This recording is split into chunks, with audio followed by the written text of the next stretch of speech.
See That Shit? MMA podcast. Hosted by mixed martial arts journalist Mike Strauss, aka Strauss21, and Chicago's number one underground comedian, Apollo Taj Mahal. Yo, Apollo, What is that, man? did you see that shit? What are you talking about now? Yair Rodriquez is on the unemployment line. Wait, what? Yeah, I guess overnight, Dana White got mad and decided that Yair Rodriquez did not belong in the Ultimate Fighting Championship. No more cartwheel kicks?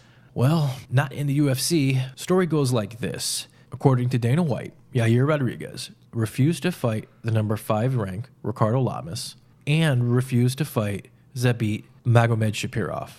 I would refuse that fight too.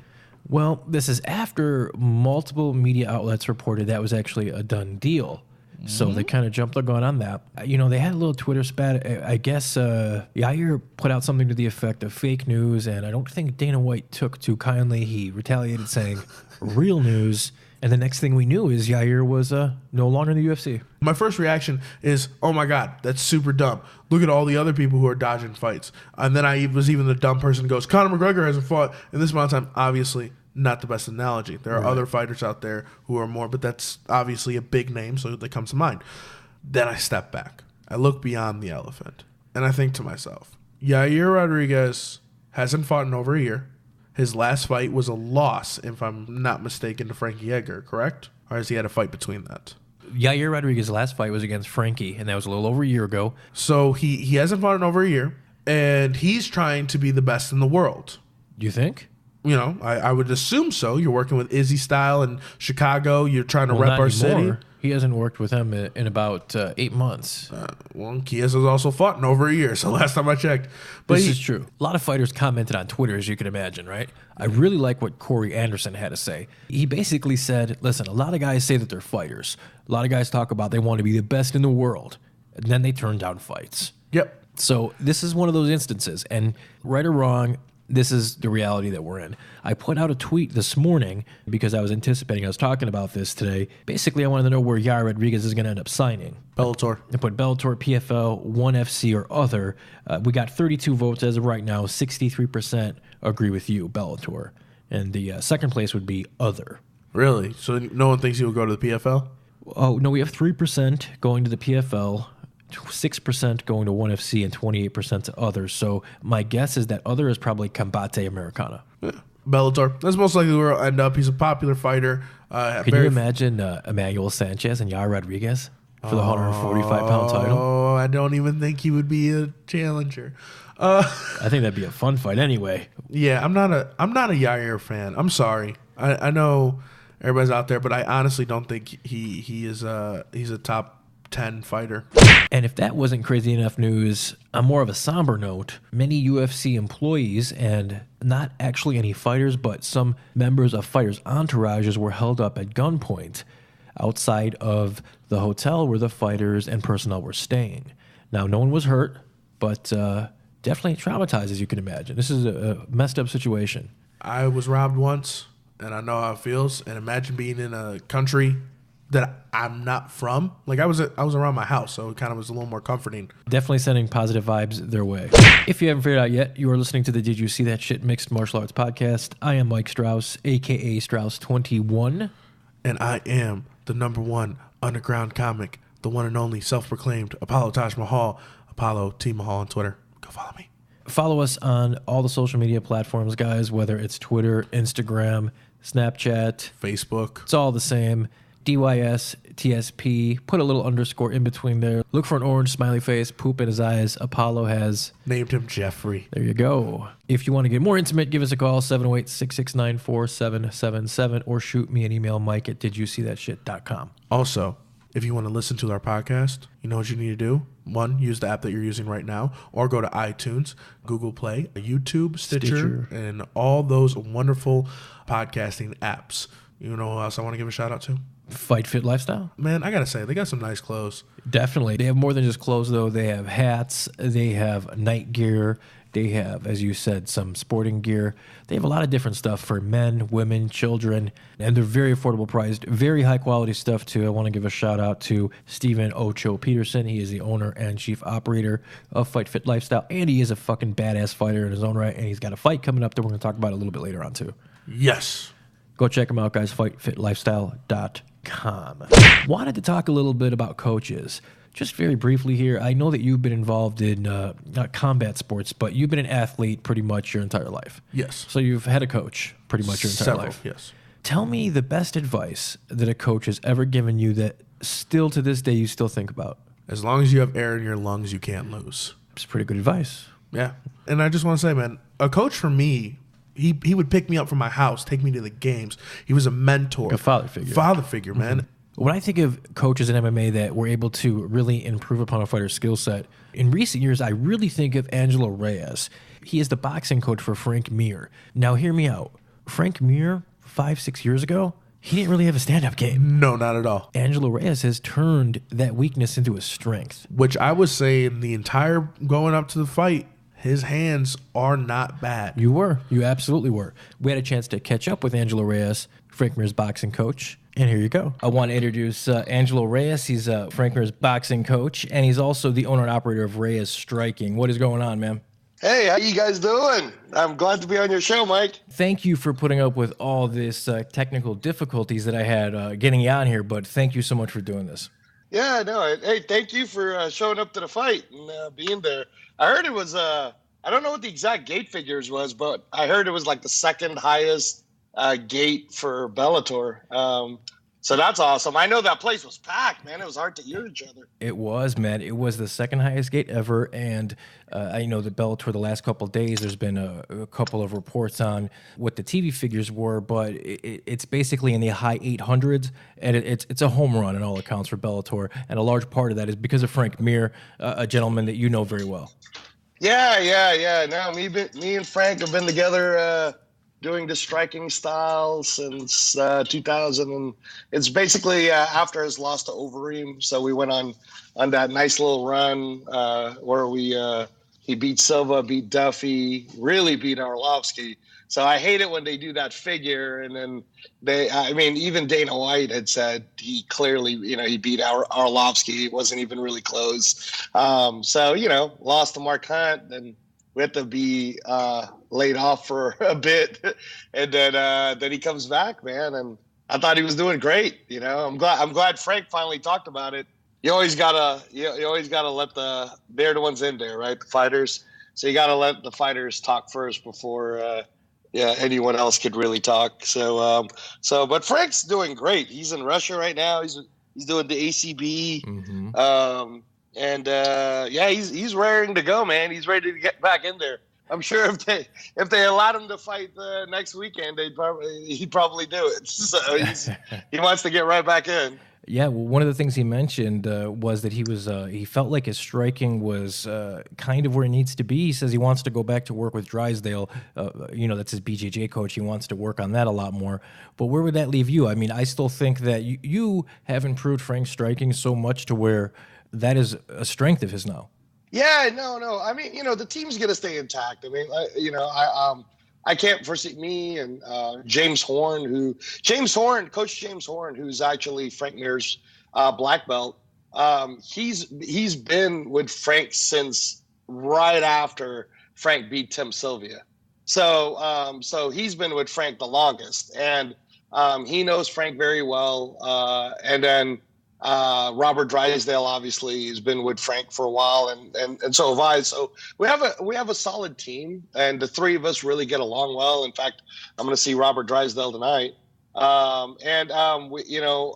think that Frank's he's a veteran fighter, right? And when you have like a veteran player, like a veteran basketball player, there's not much. Like, you can coach up LeBron, but LeBron knows what needs to get done.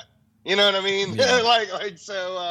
So I think when you have three very high level people around you, and more importantly, three people that you can trust, I think that's really the key. So No, you're right. And, the three of you, I mean, geez, you talk about all-star corners right there. I mean, that's just truly the best of the best there. You mentioned ACB a little bit earlier on. Frank has a unique contract where it almost, correct me if I'm wrong, but it allows him to almost kind of float between Bellator and ACB.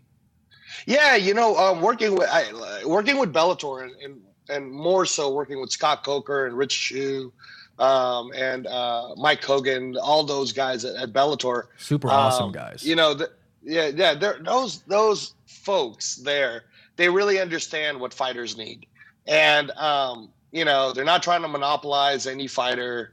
They want what's best for the fighter and what's best for the promotion. So they do it with several different fighters where you can float. Like, I believe even King Mo, when he fought the Grand Prix, I think that was for Risen. Mm-hmm. So that wasn't for Bellator. No, you know what I mean? And I think that they allow these things. So I know that when we were in Chicago, they'd already talked about him fighting for Bellator in October. But I know for Frank, he wants to get right back in it. Like, he doesn't, he made a good point when he said, I've been out for over 2 years and I only got to have 48 seconds of cage time. Mm-hmm. I'd like more cage time, is what Frank was saying.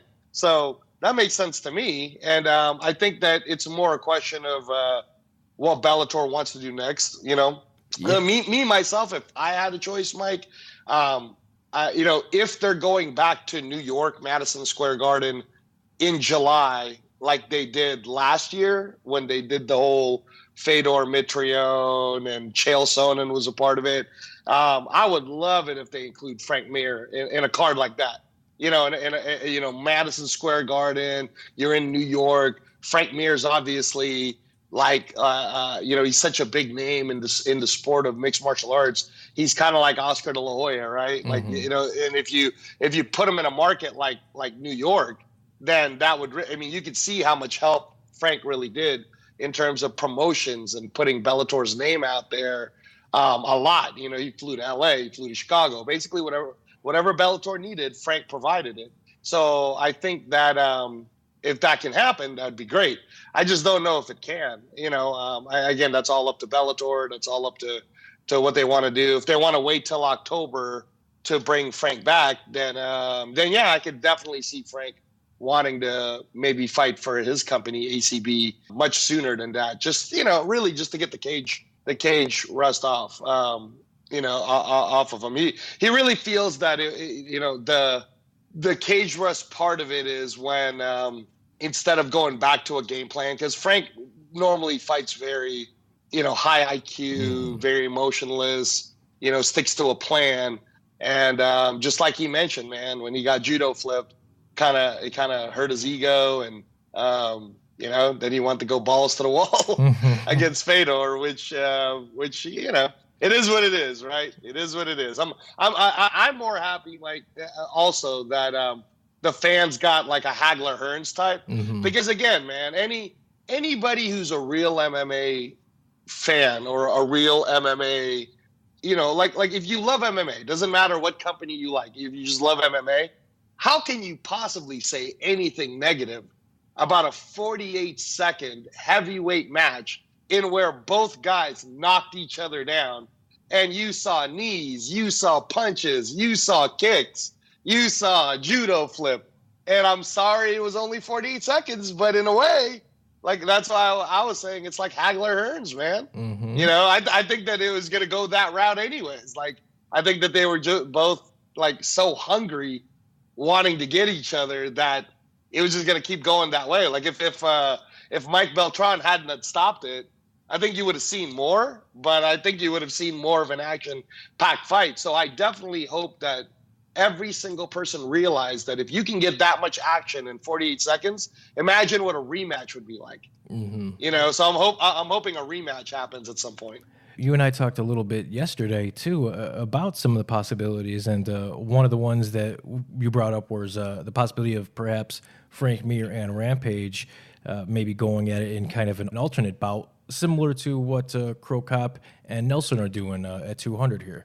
Yeah, no, like for us, I mean, I know for myself, speaking for myself as a coach, I would love that just because when we were there for that press conference that Scott Coker had done on Thursday, and when he announced that Crow Cop versus Nelson at the end of this month in London was the alternate, right away I thought in my head, well, wait a minute.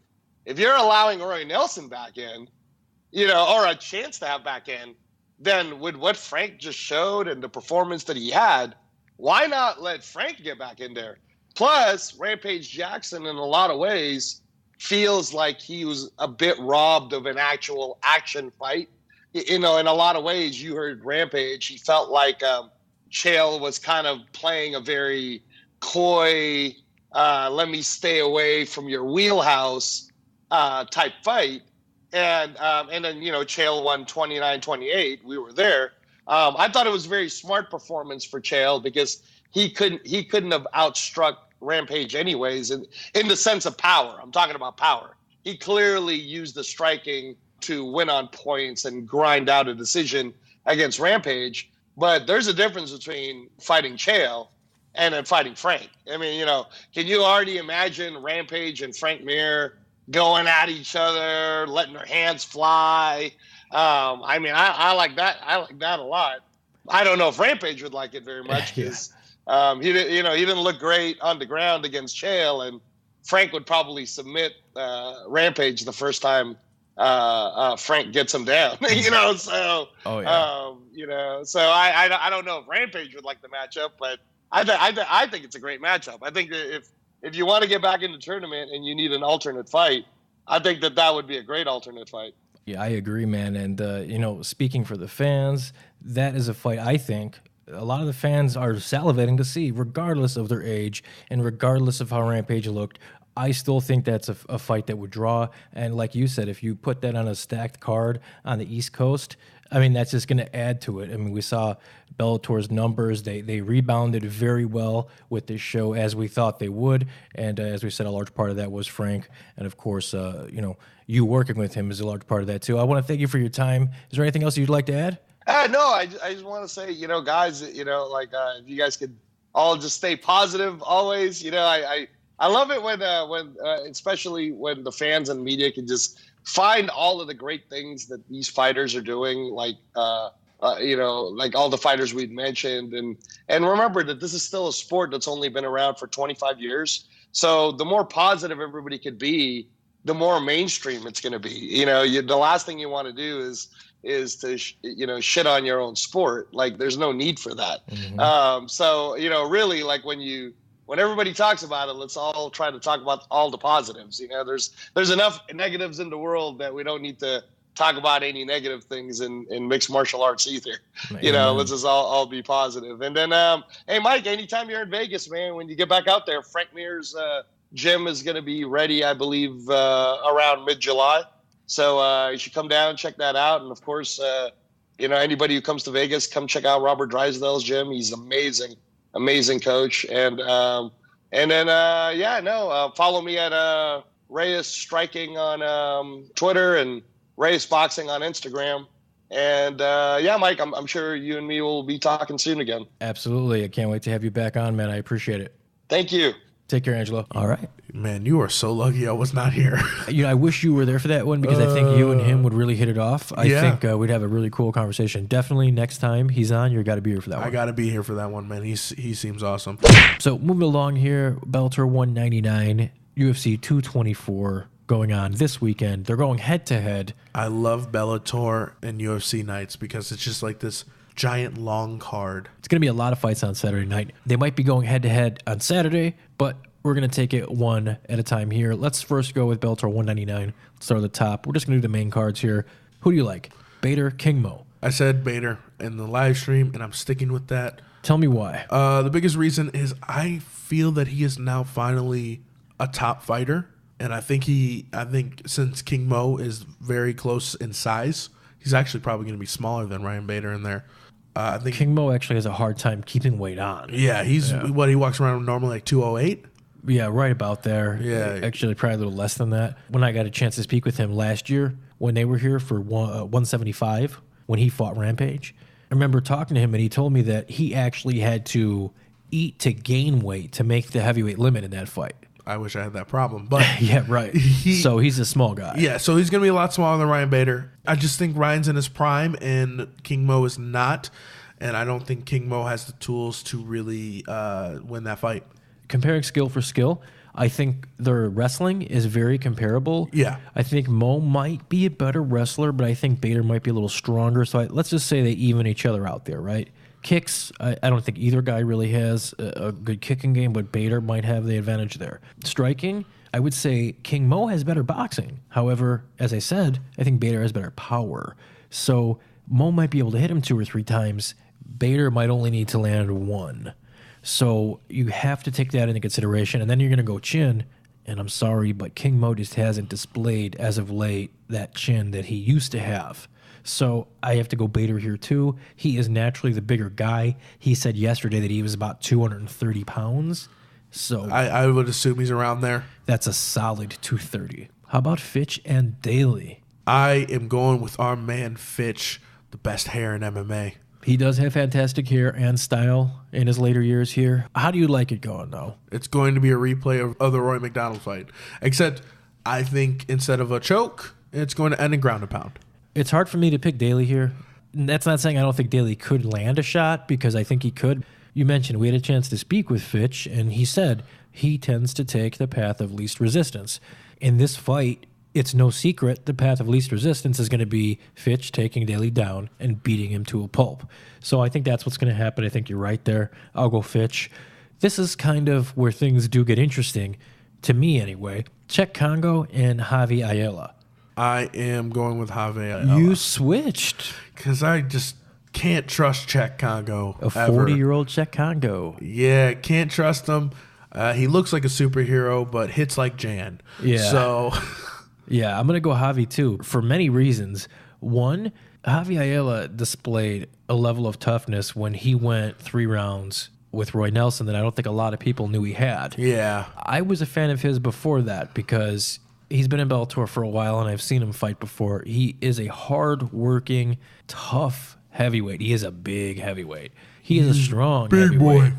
You mentioned Congo. He's hard to trust. He's old, and I don't think he's ever lived up to, What he looks like. hasn't even lived up to half of that. So, you know, I got to go Ayala there. I really think he could make things fun and interesting in the Bellator heavyweight division because he's kind of like a dark horse, you know. How about Aaron Pico, Lee Morrison? Aaron Pico. Yeah, Aaron Pico. We don't need to spend much time there. How about Carrington Banks, Adam Piccolotti? This is a hard one. I'm going to go with Carrington Banks. But this is a pick 'em I really didn't want to pick. Yeah. I don't think I picked in the live stream. I'm going to go with the Carrington Banks. Yeah, this is very, very tough for me. You know, I was going back and forth with this one. We had a chance to speak with Carrington Banks. We're going to play the interview a little bit later on. Piccolotti is a very tough dude. Carrington Banks unbeaten. They're both 29 years old. Carrington Banks has an extremely tough wrestling pedigree from Iowa. He is a savage. This fight could, in my opinion, be one of the best of the night from both promotions. Yeah. Moving along here to UFC 224. Headlining that, of course, is Amanda the Lioness Nunes taking on Raquel Pennington. Amanda Nunes. Yeah, I have to go Nunes too. Yeah, Amanda Nunes is very tough. I'm not a big fan of hers, but you know, I just don't think Pennington is worthy of even fighting her, let alone beating her. The real fight of the night that interests me anyway is Jacare Souza, Kelvin Gastelum. I like Souza. We've said it a few times. I think Gastelum is just too damn small for the bigger guys at 185. He needs to figure shit out and get down to 170. I think I said Kevin Gastelum, and I'm switching to Jacare. I just looked at them while they were next to each other, and I was just like, oh, no, Jacare is just going to manhandle you. Way too big. He's just, oh, wow, okay. This is going to look like a cub wrestling a giant bear. And then Mackenzie Dern, Amanda Cooper. Now, Dern misses weight for the 3rd time. She missed by 7 pounds. She's going to be fined 30% of her purse. This is a travesty. Listen, this is just unprofessional. You pick the adjective. This is just wrong. This is not right. Amanda Cooper, she's a professional. She made weight. I picked her before this. I'm going with her again. Now I hope she wins. Oh, I hope she wins too. Get that win bonus. And she gets a piece of her purse, right? That 30%? Mackenzie Dern, welcome to 125. Or you're not fighting anymore because honestly, you didn't really have a huge pedigree to be in the UFC, and you're lucky that you're there. Do you think the UFC would Yair her though? I don't think they would. They wouldn't Yair her because they're putting some eggs in her basket. Not all of them after this, but they're putting some eggs in her basket, wanting to bring her up. But guess what? If you look at her record and you look at her skill set, does she belong in the UFC?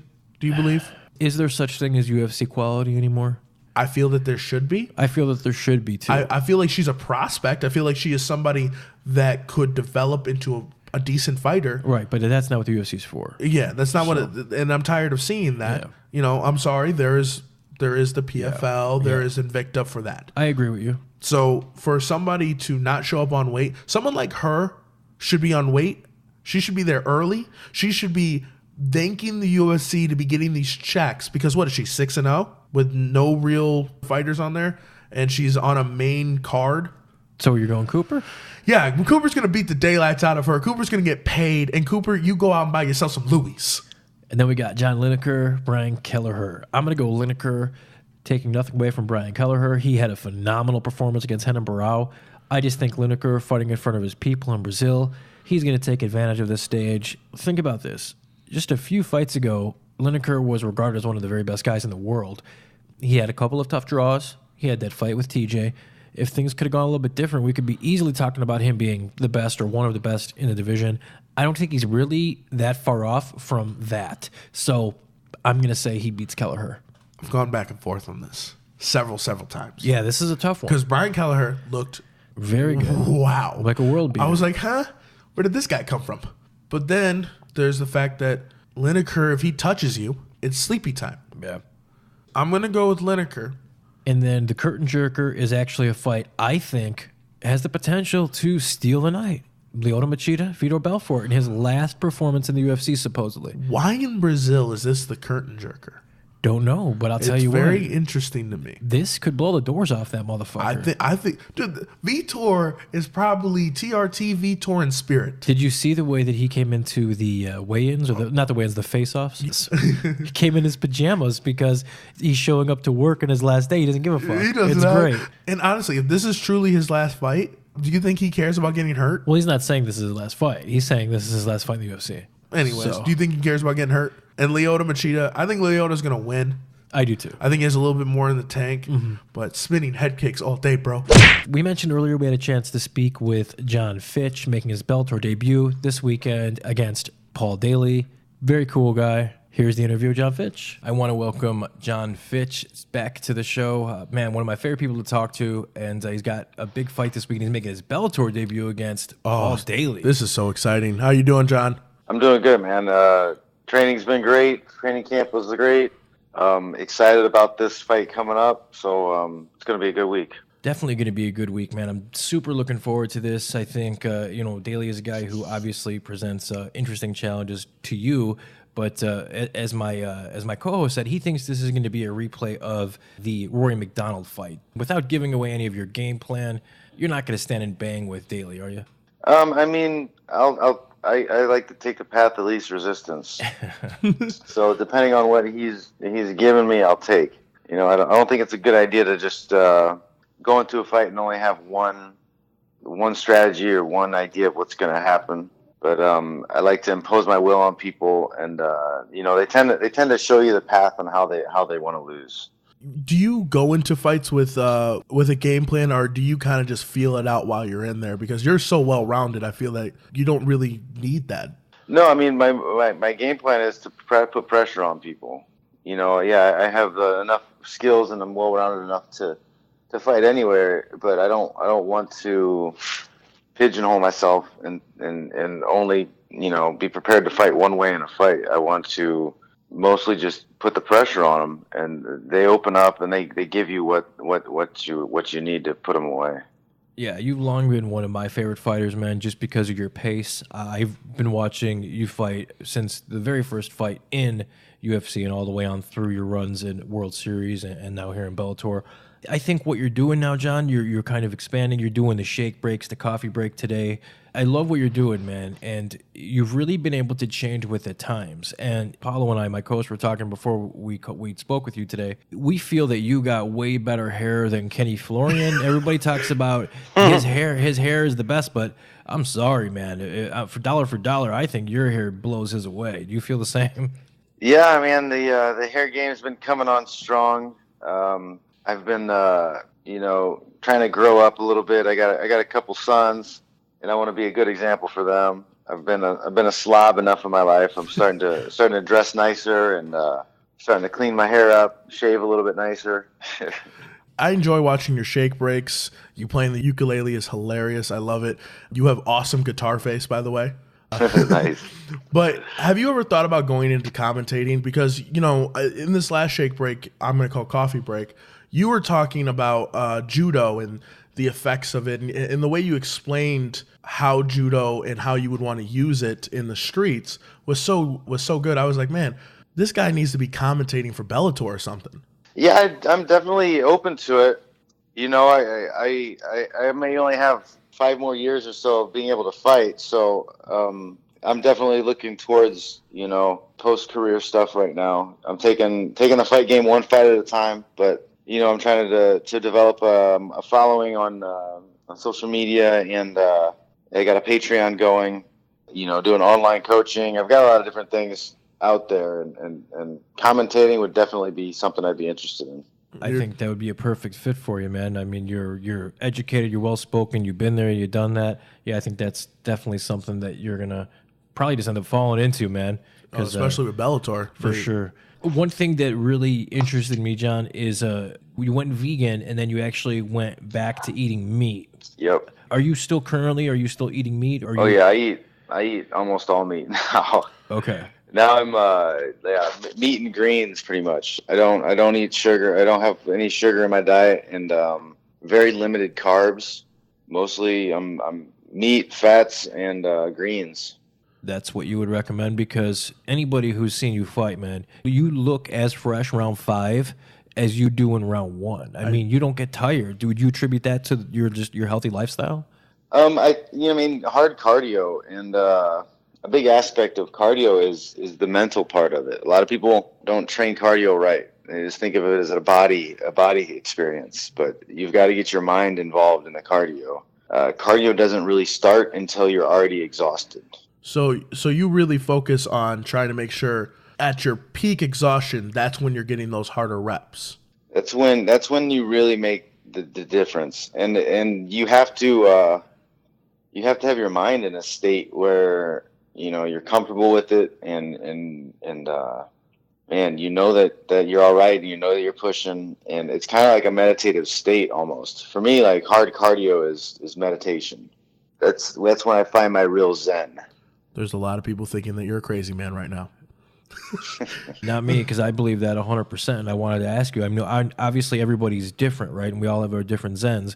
But what would you say for like someone like me or someone listening that wants to get into this but doesn't know how to find that zen?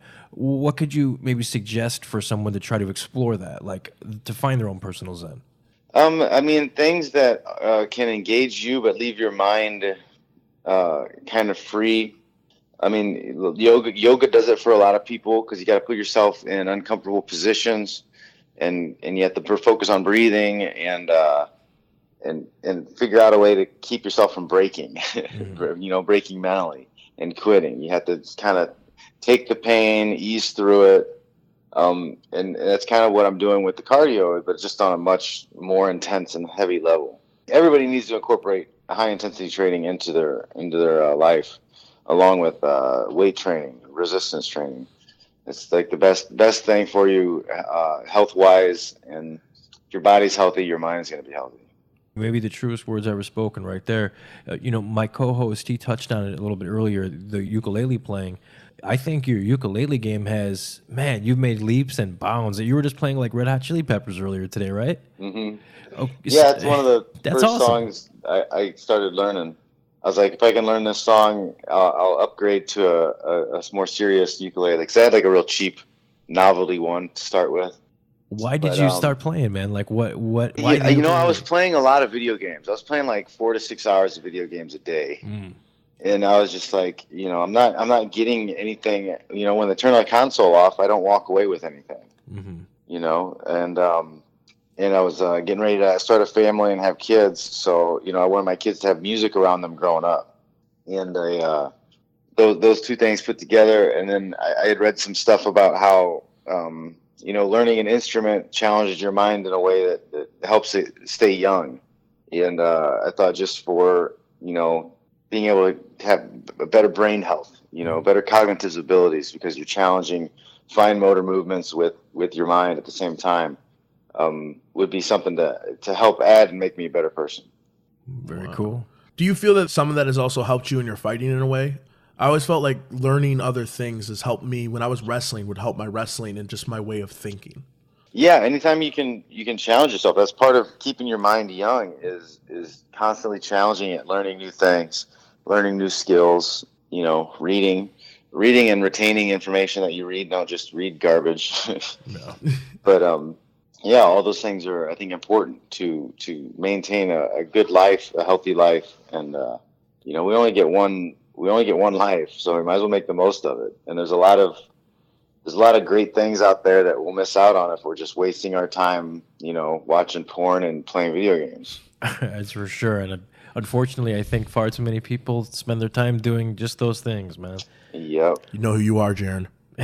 Well, I know, John, you're very active with the Muhammad Ali Act. You're trying to get that out there for everybody. The floor is yours, man. Sponsors, the Muhammad Ali Act. Anything you'd like to shout out, man? I mean, the problems with mixed martial arts are fundamental. The structure of the sport is just broken, and the only way to fix it is through the Muhammad Ali Act. We need a legal backstop to push the promoters up against. Without that, there's no collective bargaining agreement. There's no leverage. There's nothing that the fighters will be able to do to get better pay or better treatment. As long as the promoters control rank and title, they will just get rid of anybody who's a squeaky wheel, because they can. They can take your belt, they can take your title, they can take your rank away from you, and banish you from their organizations. So the only way to fix that is to make a fundamental change of the Muhammad Ali Act, expanding that to all combat sports athletes. It's really the only way. Along with the class action lawsuit. You know, UFC fighters need to come forward and be vocal about supporting the class action lawsuit. The class action lawsuit's not about money.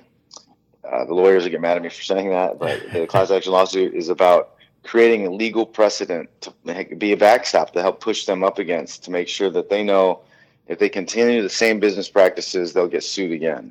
If you have that threat, then they'll come forward and you'll be able to develop some kind of collective bargaining agreement. Because as long as there's nothing to back them up against, like you have no leverage at all, there's nothing that's going to force them to negotiate with you. Makes sense to me. Now, if someone's listening and they want to do something, but they don't know what they can do, was there a website they can go to? Call your local representatives. You can follow MMAFA, Mixed Martial Arts Fighters Association, MMAFA.net. You can go to the website, read, check things out. And yeah, on a side note, and people can also check out all my stuff on johnfitch.net. They should definitely be doing that. Oh, yeah. I don't know what they're doing if they're not. Your shake breaks, all that stuff.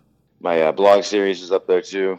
It's fun to read. I put a new post up every Monday. Well, best of luck to you, man, this weekend at Bellator 199. I know, luck is a byproduct of hard work and dedication, and you have that in spades, man. So can't wait to see you this weekend. Yeah, we're going to be watching. All right, man. Thank you. Thanks, John. All right. You know when they tell you don't meet your heroes because they might disappoint you? My hero didn't. Quickly moving along, here's some news that kind of flew under the radar. Mike Perry, he is now spending some of his training camp, or the majority of his training camp, at Jackson Wink. Good job. You like that? Because I think they're going to harness that crazy power that he has and actually put some fight planning behind it. Yeah, we've seen him do that with a number of guys. I don't see how this could be bad for him. So Dustin Poirier, Eddie Alvarez, it looks like they're going to get their rematch, and that's scheduled for UFC Fox 30, Calgary, July 28th. Guys, I know you can't see, but my hands went in the air and I start jiggling because that is the most exciting thing I've heard all day. Yeah, I'm looking forward to that too. Should be pretty fun. I remember the first fight. Oh my gosh. And then Matt Bissett against Stephen Ocho Peterson. We mentioned a little bit earlier. Tough 27 finale, July 6th. This is going to be a barn burner. Ocho, you got this. This is a rematch of the Dana White Tuesday Night Contender Series. That was a good fight. And if you haven't seen it, go watch it. It's going to blow the doors off that place. And then friend of the show, Max Griffin, he inked a brand new deal with the UFC. I think it's a 4-fight deal. And the first of those is going to be against Curtis Millender at UFC 226. Make that money, man. We're going to have him back on the show probably in the next week or two. UFC Boise gets their main event. Junior Dos Santos is going to welcome Blagoy Ivanov to the UFC. Bad fight for JDS. It's a horrible fight for JDS. I don't think he's ever experienced grappling like that. Yo, guys, it's just going to be backpack. We mentioned a little bit earlier, we spoke with Carrington Banks. He is a very talented fighter in Bellator. He is fighting this weekend, Adam Piccolotti. As I said, man, I think this fight has a chance to really steal, not Bellator, but this could be one of the best fights in the entire night of fights. It's going to be insane. I'm so excited. Really going to be a good fight. Really talented, really articulate young guy, as you'll hear in the interview. I want to welcome Carrington Banks to the show. He is Bellator lightweight fighter. He's one of the many, many exciting, young, talented fighters they have in the 55 class. What's going on, man? Not much. Just got done training, just getting home. I know that you're super busy. You're doing a ton of press all week. I know that it's difficult sometimes to keep a balance between the right headspace and everything else, but you are a pretty grounded guy, so I imagine that you've been handling this week pretty good, right? Yeah, I've been doing my best, like you said. So, like I try and balance it, stay grounded, and stay focused on, what's important. So you have a huge fight coming up, man, at Bellator 199 Bader King Mo on May 12th against Adam Piccolotti. Are you a guy that likes to watch a lot of tape going into a fight, or do you just let your coaches handle that? I watch a little bit, not too much, though. My coaches watch it. My training partners that helping me with the camp, they've been watching it. I've watched, his fights, but I don't overwatch them. We pick out the things that we feel are important, and then we go to work. And I focus on myself more than focusing on, what it is, every little detail about what he's doing.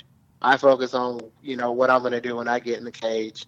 For sure. I think that that is the right mindset to have. And, so far that's worked well for you. You're 7-0 professionally. You're actually on an 11-fight win streak. Is that right? Man, maybe it is. I'm not sure. Going all the way back to your amateur days. How far does that go back? I think it goes back just to your amateur MMA career. Okay, yeah, maybe so. So recently you actually made a switch from South Florida to Colorado. How's that working out? It's working good, man. I like Colorado. I like the team I'm training with, Genesis Training Center. The teammates are cool. I've got my old teammates. I got my coach with me. So, I couldn't ask for more. It was the best the transition went as good as it possibly could have went. So, in Denver and Colorado is an awesome place. Yeah, it's one of my favorite places. I can't wait to get back there. Yeah, it's the bomb. You mentioned training partners. Who are some of the new training partners that you've been rolling around with? Well, I helped. I rode around and I trained with Justin Gaethje for his camp, Brandon Gertz for his camp, and Nick Compton and Abel Trujillo have been helping me with my camp. So Yuri Villafort gets in this weekend, but it's a little late. But we'll do a little bit of drilling when he gets in, and that's one of my really good training partners. But between doing Brandon and Justin's camp, and then Abel and Nick helping me with my camp. It's been perfect. Yeah, the timing kind of worked out for you guys where Gaethje and Gertz and yourself all kind of fought within that, that 3-week range there. So I imagine that was kind of easier for you guys to coordinate everything. Yeah, it definitely helped with, us peaking and being able to give each other like a good, honest look because we're all fighting soon. So we got to be at our best, somewhat. Now, you're actually slated to be the first fight on the main card. You're going to start off with fireworks? Sure. I guess they're going to have to tune in to see. I don't see this being a bad fight at all. Like, it could go many ways. I feel like I'm good everywhere. I feel like I could win everywhere. and I don't know what Adam Piccolotti is showing up. So, it's really hard to say. I know what I'm bringing, and I don't ever really know, man. I just know what I'm gonna do when I get in the cage. You mentioned Gertz as one of the guys that you spend some time with there. I think Piccolotti actually has a win over Gertz. Have you had a chance to kind of pick Brandon's mind to see kind of what went wrong for him in that fight, how you can avoid whatever Brandon got caught with? Brandon, we've talked about it. Like he's been in there when I've been training, and he's given me his input on him, what he thinks, and how he feels about, Adam. So we definitely discussed it. And I took his information and applied it to my camp. So yeah, Brandon definitely had a little bit of input on Adam, which was some good input. And like I said, I don't really think too much about anything else but myself. I don't really try and look too much into things that I don't need to look too much into. I keep it pretty simple. Well, keeping it simple has worked for you thus far, man. I appreciate your time, Carrington. I wish you the best of luck here coming up in a week. This floor is yours if you'd like to shout out to your sponsors, anything you'd like. Thanks, man. Appreciate it. Shout outs to Voter Movement Collective, Genesis Training Center, People's Insurance, Denver Chiropractic, and all the vegetarians and vegans. I appreciate your time, Carrington. Yeah, appreciate you. All right, that's Carrington Banks. I take my pick back. All right, we want to remind you guys, we are going to do the first ever Did You See That Shit podcast live stream Saturday night after UFC 224 and Bellator 199. We're going on right after live. Apollo, Taj Mahal, and myself, we're going to bring you the full night of fight recaps. I'm going to be so turned. He's going to be turned. I might be a little bit foggy, if you know what I mean. It's going to be entertaining. It's definitely going to be entertaining. So how's that Weight Watchers going? It's going pretty good.